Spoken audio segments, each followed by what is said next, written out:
سماجی وجہ ہے، لیکن جو بھی ہے آپ ہمارے ملک میں آ گئے ہیں اور آپ نے صرف یہ کہہ دیا کہ مجھے سیاسی پناہ چاہیے، تو اس کے بعد آپ ہمارے تحفظ میں آ جائیں گے۔ تو اس کے بعد کیا ہوتا ہے کہ جو پاکستان پی آئی اے کے اب تک جو اراکین ہیں پچھلے چند سالوں میں 22 افراد جو ہیں وہ سیاسی پناہ لے چکے ہیں، جو ظاہر ملک کے لیے اور انٹرنیشنل ایئر لائن کے لیے بڑی بدنامی کا باعث ہوتا ہے، کیونکہ اس سے آپ کی جو سٹاف ہے اس کو شک کی نگاہ سے تو دیکھا ہی جاتا ہے۔ لیکن کیا یہ کنفرم اعداد و شمار ہے کہ اب تک واقعی 22 عملے کے ارکان جو ہیں وہ ملک چھوڑ کے جا چکے ہیں، یا یہ تعداد مزید بڑھنے کا خدشہ بھی موجود ہے؟ بڑھنے کا خدشہ تو ہر وقت موجود ہے جب تک ملکی حالات ایسے ہیں، اور کچھ پی آئی کے رولز ریگولیشنز ہیں، اس میں ہم آگے چل کے بات کریں گے۔ تو سب سے جو اہم انٹرسٹنگ پوائنٹ ہے وہ یہی ہے کہ جب یہ کرو اترتا ہے تو اس کے بعد کیا کرتے ہیں کہ یہ سیاسی پناہ کے لیے جو ہے وہ اپلائی کر لیتے ہیں۔ جب آپ سیاسی پناہ کے لیے اپلائی کر لیتے ہیں تو اس کے بعد آپ ان کا ایک ظاہر ہے ایک پروگرام ہے، اور اس کی ایک قسم کا آپ اس میں انرول ہو جاتے ہیں، جس میں آپ کے اگر بچے ہیں یا اگر فیملی آپ کے ساتھ گئے ہوئے ہیں یا اکیلے ہیں جیسے بھی ہیں، تو آپ کی جو ہے پوری فیملی کو جو ہے وہ پروٹیکشن دی جاتی ہے، آپ کو فائنینشیل سپورٹ دی جاتی ہے کہ جب تک آپ کا کوئی کاروبار یا کوئی آپ کا کمانے کا ذریعہ نہیں بنتا تو تب تک آپ کو ہم باقاعدہ طور پہ فائنینشیل سپورٹ بھی دیں گے، فائنینشیل ایڈ یا سپورٹ، اس طرح کے پروگرامز ہوتے ہیں۔ اب جو پی آئی اے کا سٹاف ہے ظاہر ہے انہوں نے پہلے سے جو ہے وہ بندوبست کیا ہوتا ہے، بہت سے پاکستانی ایسے جن کے رشتہ دار کینیڈا وغیرہ میں اچھی خاصی تعداد میں، انڈیا پاکستان کی اچھی خاصی کمیونٹی وہاں پہ موجود ہوتی ہے، تو وہ کیا کرتے ہیں کہ یہ یہاں سے چلے جاتے ہیں اور اس کے بعد وہاں پہ سٹاف کو کہتے ہیں کہ جی ہمیں جو ہے وہ آپ کی کسی جو ہے وہ سپورٹ کی ضرورت نہیں ہے، اور میں جو ہے خود سے یہاں پہ جو ہے وہ کرنے کے قابل ہوں، محنت یا کچھ بھی ہے یا جاب جو بھی ہے۔ تو کیا کرتے ہیں اس کے بعد ان کو 12-13 دنوں کے اندر کہا جاتا ہے کہ ان کو جو ہے وہ ان کی جو پی آر ہے، جو ریزیڈنسی کا جو ایک پرمٹ ہوتا ہے قسم کا انیشیل، وہ آپ کو دے دیا جاتا ہے، تو آپ وہاں پہ رہائش جو ہے وہ اختیار کر لیتے ہیں اور اپنا رشتہ داروں کے ہاں رہ رہے ہیں یا کزن ہے جو بھی ہے، پیسے کا جو بھی ذریعہ اپنے لیے بنایا آپ نے۔ سب سے پہلے تو سوال یہ اٹھتا ہے کہ ایئر لائن کی طرف سے عملے کو روکنے کی کوششیں ناکام کیوں ہو رہی ہیں؟ سسٹم کہاں پر کولیپس کر رہا ہے؟ جی تو یہ تو وہ عمل ہو گیا کہ وہاں پہ جا کے کسی قسم کی کوئی رکاوٹ نہیں ہے۔ اب جو امپورٹنٹ بات ہے وہ یہ ہے کہ کینیڈا کے قوانین کیا کہتے ہیں، وہ تو میں نے آپ کو بتا دیا کہ وہ کہتے ہیں کہ جی ہمیں کوئی مسئلہ نہیں۔ ہمارے ہاں پاکستان انٹرنیشنل ایئرلائنس کے حکام نے کینیڈین جو یہاں پہ ہائی کمیشن ہے ان سے بھی بات کی ہے، اور انہوں نے جو ہے وہ کہا ہے کہ بھئی یہ تو ہمارا مسئلہ ہے، اگر کوئی شخص آ رہا ہے ہمارے ہاں آ کے رہ رہا ہے اور وہ سمجھتا ہے کہ وہ کسی جو ہے وہ دباؤ کا شکار ہے، کسی وجہ سے اس کے ساتھ جو ہے وہ امتیاز بڑھتا جا رہا ہے، تو وہ ہمارے ہاں آتا ہے، تو آپ لوگوں کو کیا مسئلہ ہے، لہٰذا اس چیز میں آپ پریشان نہ ہوں۔ جو پی آئی اے کے حکام ہیں ان کے لیے پریشانی کا تو ہے، کیونکہ پی آئی اے کا ایک برانڈ ہے، اس کی خرابی اگر ہوتی ہے تو ظاہر ایک پریشانی بھی بنتی ہے۔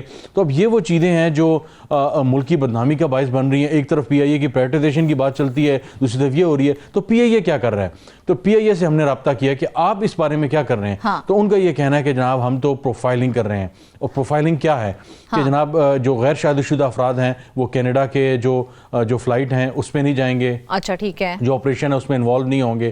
پھر اس کے علاوہ وہ تمام لوگ ان کی جو باقی جو فائنینشیل سٹیٹس ہیں یا اس کے علاوہ جو فیملی سٹیٹس ہیں، ان کے بچے کتنے ہیں کیا ہیں، ان ساری چیزوں کو دیکھ کر ان کے بعد ان کی پروفائلنگ کی جاتی ہے اور اس کے بعد ان کو ان فلائٹس پہ الاؤ کیا جاتا ہے۔ لیکن حیران کن طور پہ ان فلائٹس کو بھی جو ہے وہ ایسے افراد چیٹ کر رہے ہیں۔ مثال کے طور پر کچھ عرصے میں کیا ہوا کہ ایک جو صاحب ہیں وہ گئے، ان کے ایک خاتون گئی ہیں جن کے 2 بچے ہیں یہاں پہ، انہوں نے وہاں پہ سیاسی پناہ لے لی۔ اب جب آپ سیاسی پناہ لے لیتے ہیں تو 3 4 5 سال تک آپ واپس جو ہے اس ملک نہیں جا سکتے، کیونکہ آپ نے سیاسی پناہ اس بنیاد پر لی ہے۔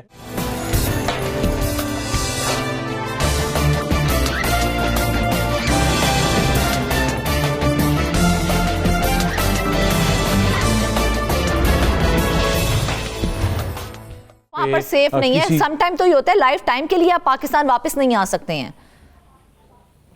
ہاں بالکل, لیکن ظاہر ایک عرصہ ہوتا ہے, اس کے بعد آپ سمجھتے ہیں کہ جی آپ یہ پلی لے سکتے ہیں کہ جی سیاسی حالات بہتر ہو گئے ہیں یا معاملات بہتر ہو گئے ہیں, حکومتیں بدل گئی ہیں تو اب نظام بہتر ہو گیا, تو وہ کچھ چیزیں جو ہے وہ آپ کے لیے بہتر ہو سکتی ہیں. لیکن 4-5 سال تو کہیں نہیں گئے. ایک خاتون جا رہی ہے, وہ 2 بچے اگر چھوڑ کے جا رہی ہے تو اب اس کا کیا کیا جائے. پھر ایک صاحب ایسے بھی ہیں وہ گئے جن کی 3 جو ہے وہ شادیاں ہوئی تھی, 3 بیویاں ہیں, جن میں سے ایک جو ہے وہ UK نیشنل ہے اور ایک ایئر ہوسٹس ہیں یہاں پہ پاکستان انٹرنیشنل ایئر لائنز میں.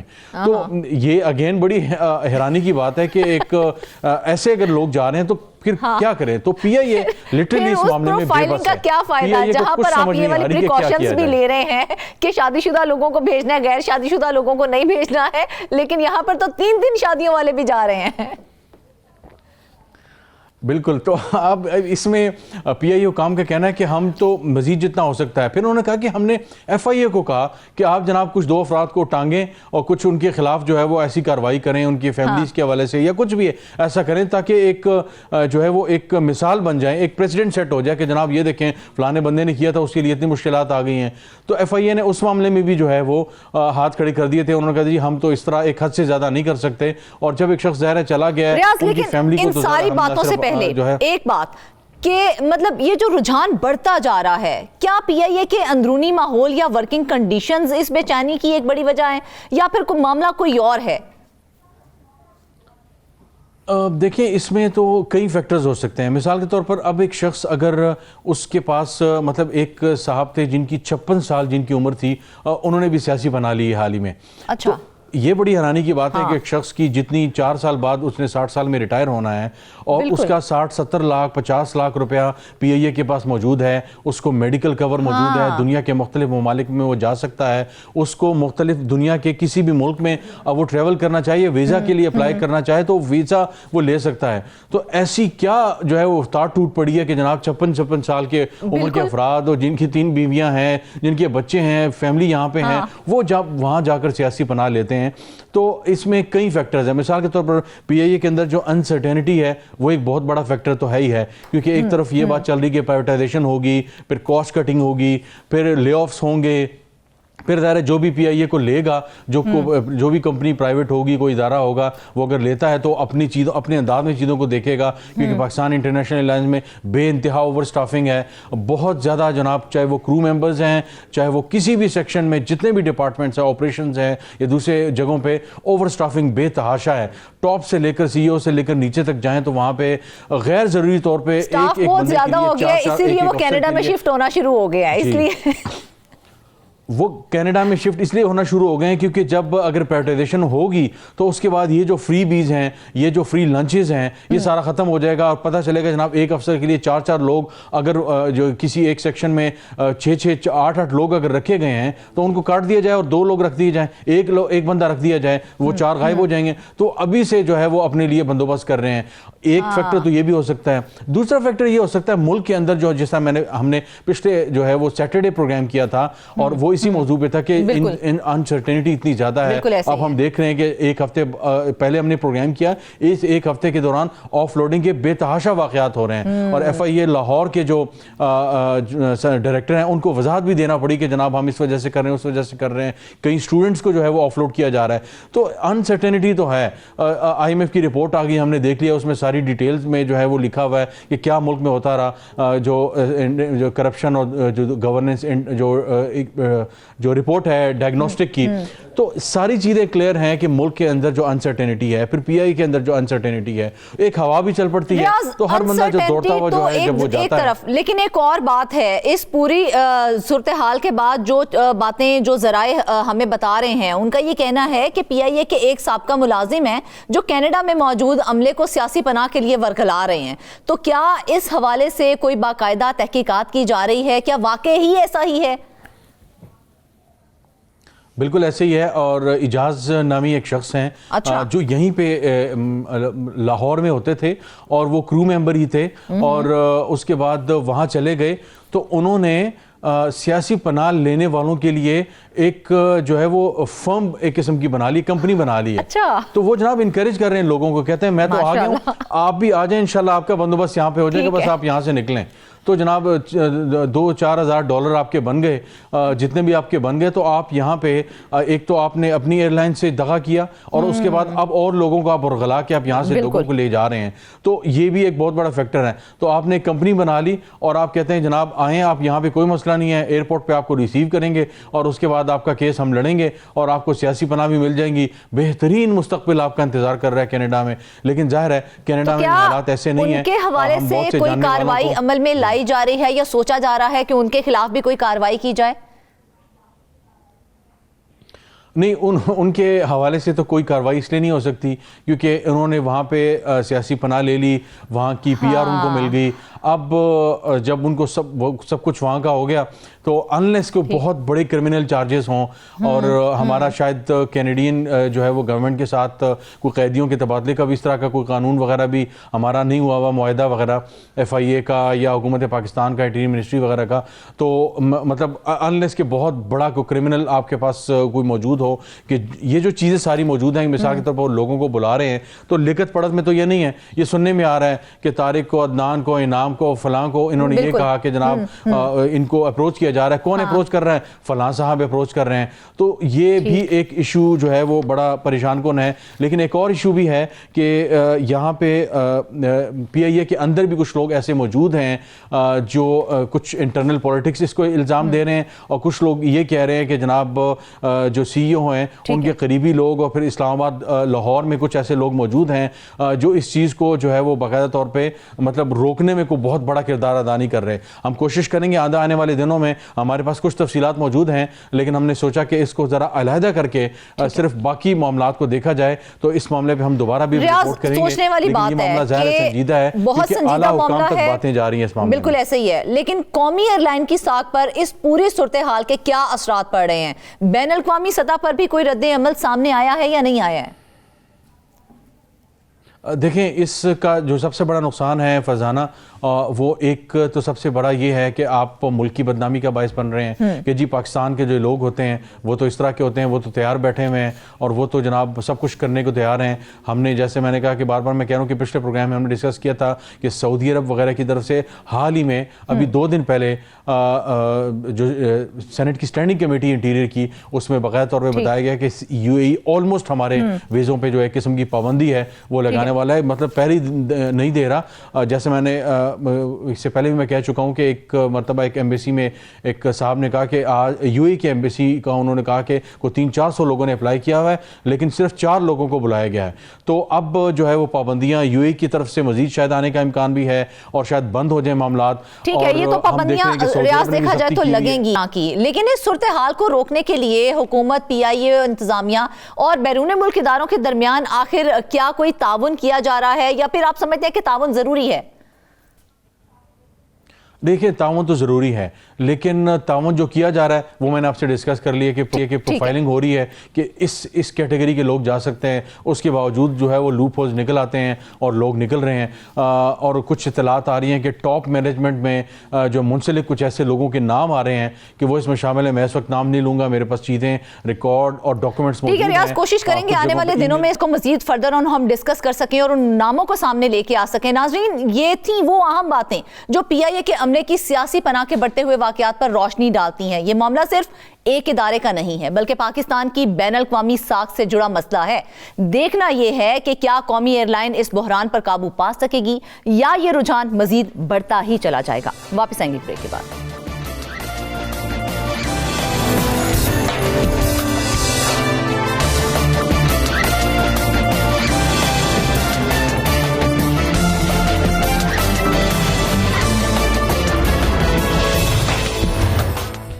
ویلکم بیک ناظرین. اب ہم بات کریں گے اس بحران پر جس نے لاہور کو دنیا کے آلودہ ترین شہروں کی فہرست میں مستقل جگہ دے دی ہے.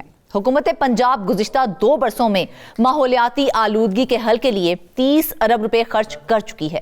فصلوں کی باقیات جلانے پر مقدمات ہو رہے ہیں, اینٹوں کے بھٹے گرائے جا رہے ہیں, دھواں چھوڑنے والی گاڑیاں بھی پکڑی جا رہی ہیں, لیکن اس کے باوجود ایئر کوالٹی انڈیکس بار بار 400 سے اوپر جا رہا ہے، بلکہ 27 نومبر کو تو یہ 500 تک بھی پہنچ گیا تھا۔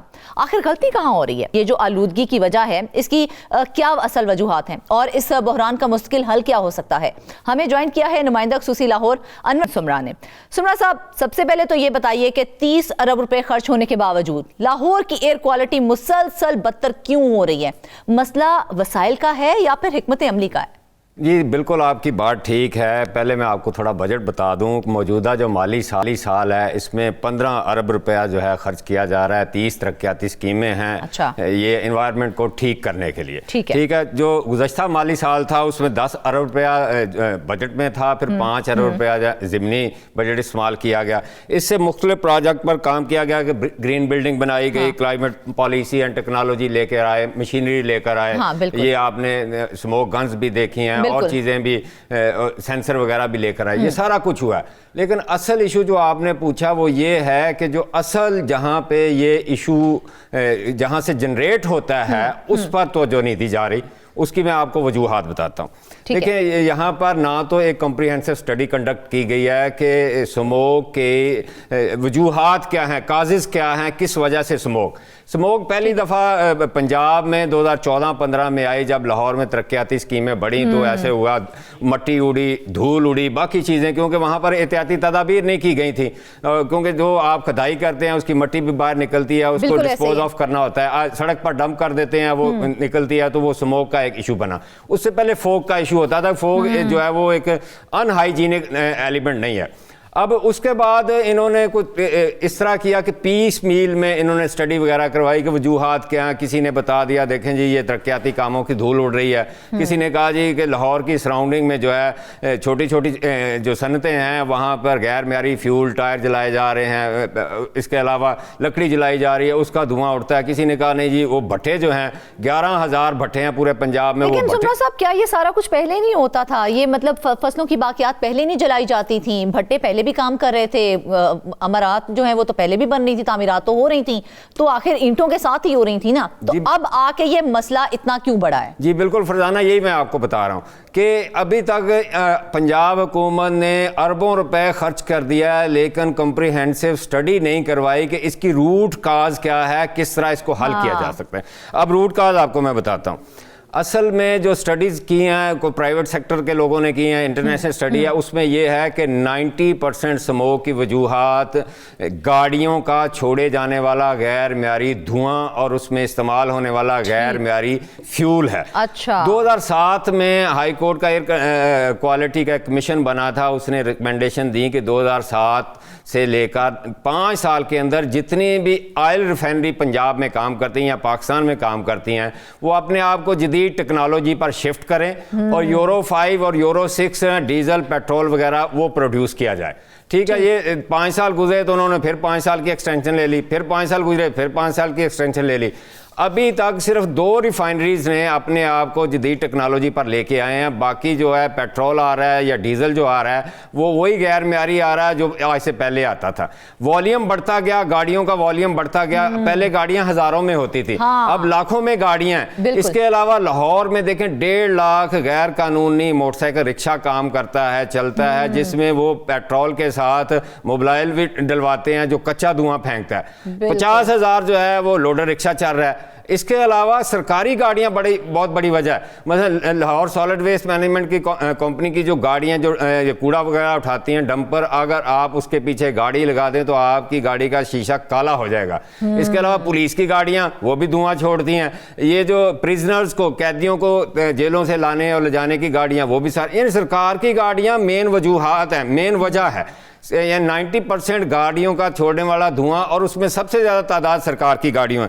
تو پھر ہوا اس طرح کہ ابھی تک یہ کیونکہ جو ہوتا ہے نا آپ کا ڈیزل جو استعمال گاڑیوں میں ہوتا ہے اس میں 5% جو کانٹینٹ ہے وہ سلفر کا ہوتا ہے، اور وہ سلفر جب جل کر باہر آتا ہے سلفر مونوکسائڈ لے کر آتا ہے، کاز روٹ مطلب فیول کا ریفائن نہ ہونا، بالکل بیسیکلی ہم یہ کہہ سکتے ہیں۔ اس کے علاوہ دوسری کاز یہ ہے کہ لاہور کے اندر یا باقی جو شہر ہیں، کیونکہ یہ شہروں کا مسئلہ ہے. وہاں جو ترقیاتی کام ہوتے ہیں ان ترقیاتی کاموں میں ایک ہیڈ یہ ہوتا ہے کہ آپ نے جو بھی وہاں کھدائی کرنی ہے, مٹی دھول یا ریت وغیرہ ہو, اس کو آپ نے پراپرلی ڈسپوز آف کرنا ہے, اس پر پانی کا چھڑکاؤ کرنا ہے, اس کو ایک سائڈ پر آپ نے ڈمپ کرنا ہے. لاہور میں آپ کسی جگہ ترقیاتی کام پر چلے جائیں, ابھی بھیج دیں, تو آپ کو ایسے محسوس ہوگا کہ سڑکوں پر وہ مٹی پڑی ہوئی ہے, وہ ریت پڑی ہوئی ہے, اور اس کے جو فنڈز ہوتے ہیں کروڑوں میں ہوتے ہیں, وہ اس انتظامیہ اور وہ ٹھیکیدار آپس میں بندر بانٹ کر لیتے ہیں, اور عوام وہ مٹی پھکتی ہے سارا دن ذلیل و خوار ہوتی ہے. ایون آپ گاڑی وہاں کھڑی کر دیں, 1-1.5 گھنٹے میں 1-1.5 سینٹی میٹر مٹی آپ کی گاڑی. صاحب آپ گاڑی کی بات کریں ہیں, یہاں گھروں کے اندر بند دروازوں کے اندر مٹی ایسے آتی ہے جیسے اس کا حق ہوتا ہے, اس کے رہنے کا حق ہوتا ہے. جی بالکل. اچھا, تیسری بات آپ کو میں بتاؤں, ایک بڑی یعنی ریسرچ ہوئی ہے, میں نے خود پڑھا ہے کہ کچھ درختوں کی کائنڈز ایسے ہیں جو والیٹائل آرگینک کمپاؤنڈ پیدا کرتے ہیں جو اسموک کی وجوہات بنتے ہیں. ان کو ابھی تک پنجاب حکومت آئیڈینٹیفائی نہیں کر سکی. یعنی کہ یہ تمام وہ فیلیئرز ہیں جو حکومت کے پارٹ پر ہیں کہ پراپرلی انڈسٹری جو چھوٹی تھی, جو ٹائر جلاتی تھی, ان کو بند کیا, پھر بھی اسموک جو ہے آئے دن, یعنی صبح دیکھیں 450-500 9 بجے اسموک ہوتی ہے لاہور میں, دوپہر کے وقت 200 چلی جاتی. وہ جو باقی 200 ہے نا, وہ ہم لوگ سانس کے ذریعے اندر لے جاتے ہیں, ہم انہیل کر جاتے ہیں. حکومت کا اس میں کوئی کوالٹی نہیں ہے, کوئی کنٹریبیوشن نہیں ہے, کوئی پرفارمنس نہیں ہے کہ اس کی وجہ سے, اس کے اقدامات کی وجہ سے کم ہو گئی ہے. اب آپ یہ اسموک گن پہ آ جائے, اسموک گنز پہ آپ نے ڈیزل انجن کا ٹرالا لگایا ہوا ہے, وہ جتنا سلفر وہ چھوڑ رہا ہے اتنی وہ شاید اسموک کی ٹریٹمنٹ نہیں کرتا. پھر میں نے لاہور میں دیکھا کہ ٹریکٹر کے پیچھے وہ پانی کی ٹینکی لگا کر اوپر براؤزر لگایا ہوا ہے. اب وہ ٹریکٹر جتنا ڈیزل کھاتا ہے اس کا سلفر چھوڑتا ہے فضا میں, تو وہ اتنا تو میرا خیال وہ براؤزر جو ہے وہ ٹریٹمنٹ نہیں کرتا ماحولیاتی آلودگی کی. یعنی اس طرح کے بالکل, یعنی کہ پرابلم وہیں کی وہیں رہ جاتی ہے. اقدامات کرنے کی کوشش کے چکروں میں بھی وہ مزید ہم اس کو بڑھا ہی رہے ہیں شاید. ایسے ہی ہے. دوسرا 30 ارب سے سب سے زیادہ گاڑیوں لینے پر انہوں نے توجہ دی, اپنے آفیسرز کو لگژری گاڑیاں لے کر دی, تمام اضلاع میں, دفتر میں, ادھر ادھر موٹر سائیکلیں لے دیں. اب دیکھیں نا, موٹر سائیکل تو بند ہونی چاہیے, پیٹرول کھاتی ہے. آپ الیکٹرک موٹر سائیکل مارکیٹ میں انٹروڈیوس ہے, آپ نے ہزاروں کی تعداد میں موٹر سائیکلیں لے لیں, بندے بھرتی کر لیے, دفتروں کی رینوویشن کر لی. یہ ٹریٹمنٹ ہو رہی ہے ماحولیاتی آلودگی کی, میں آپ کو بتا رہا ہوں.